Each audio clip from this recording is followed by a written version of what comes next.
और अधिकांश पूरे देश के लोग पूछते रहते थे आखिरकार बसपा का उत्तराधिकारी कौन है, कि बसपा सुप्रीमो बहन कुमारी मायावती ने क्यों इतनी जल्दबाजी दिखाई। 2024 के चुनाव बहुत नजदीक थे, उसके बावजूद भी बहन जी ने क्यों सबसे पहले उत्तराधिकारी घोषित किया। क्या इसका इम्पैक्ट उत्तर प्रदेश के चुनावों में पड़ेगा, नहीं पड़ेगा, क्योंकि 2-3 महीने बाद ही चुनाव है। तो क्या देखते हैं, किस नजर से देखते हैं, पूरे देश के अंदर आप लोगों से जुड़े रहते हैं, तो क्या लगता है कि जो लोगों की नजर है वह किस नजर से देखते हैं बसपा के इतनी जल्दी से परिवर्तन करने के और उत्तराधिकारी घोषित करने की। ये पूरी तरह से सोचे समझे पूरे तरीके से एक अनुभवी नेता ने अपना उत्तराधिकारी ऐसे समय पे चुना है कि जब बहुजन समाज पार्टी को एक युवा नेतृत्व की जरूरत थी और एक विश्वास पात्र और एक मिशनरी साथी की जरूरत थी, विचारधारा से लैस एक नौजवान, ऐसा नौजवान, पढ़ा लिखा नौजवान और ऐसा समर्पित नौजवान जिसको कि पार्टी को जो आगे लेकर के जा सके। और 2024 का जो रण होना है, राजनीतिक रण, जो कि बहुत इंपॉर्टेंट है खासतौर पे बहुजनों के लिए, क्योंकि भारत का संविधान आज दांव पे लगा हुआ है। जिस तरीके से मनुवादियों ने हर छल बल ये सब इस्तेमाल करके ये चुनाव जीत रहे हैं और जिस तरीके से संविधान के विरुद्ध इन्होंने मोर्चा खोला हुआ है,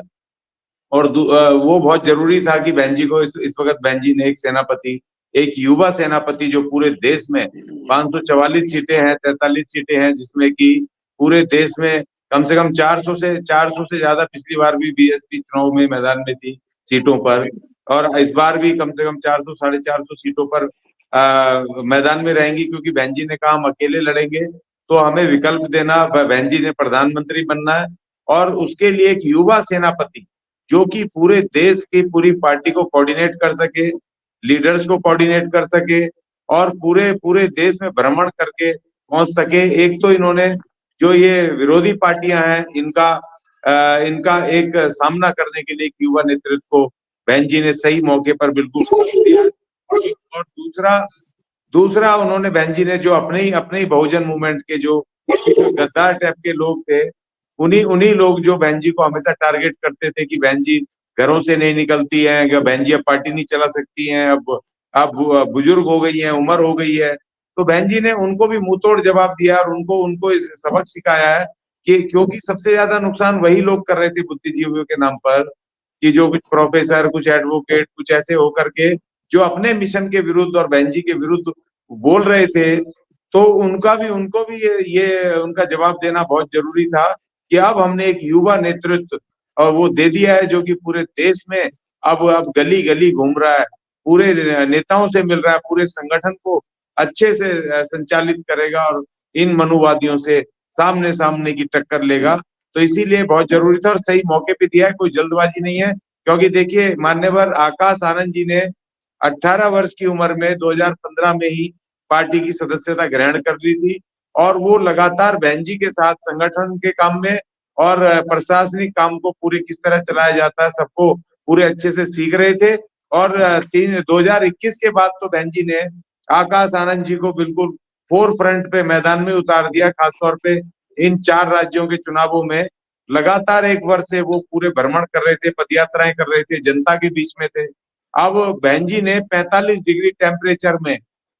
और आकाश आनंद का टेस्ट लिया है कि ये नौजवान कि यहाँ गर्मी बर्दाश्त कर पाएगा नहीं कर पाएगा, पैदल चल पाएगा नहीं चल पाएगा, धूप ताप के भूखा प्यासा रह करके पार्टी संगठन को कर पाएगा नहीं कर पाएगा, चला पाएगा नहीं चला पाएगा। तो इसलिए आकाश आनंद जी पास हुए,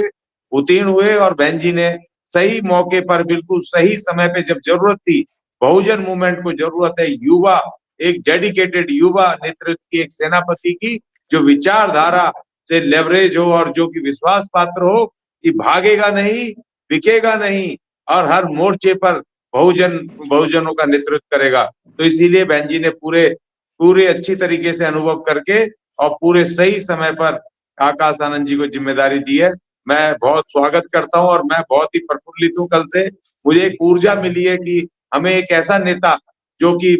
इंग्लैंड से पढ़ के आया और जिसको कि जो बाबा साहब की विचारधारा से, बहुजन मूवमेंट से पूरी तरीके से वो परिचित है और वो लड़ने के लिए पूरा उसने अपना मन बना लिया और उसने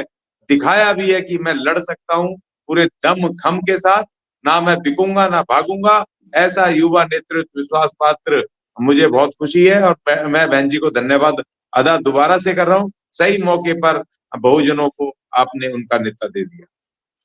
जी। अगर आपने अभी तक हमारा चैनल सब्सक्राइब नहीं किया है तो सब्सक्राइब करें और घंटी का बटन बिल्कुल भी दबाना ना भूलें ताकि सभी लेटेस्ट खबरें पहुंच सकें आप पे सबसे पहले।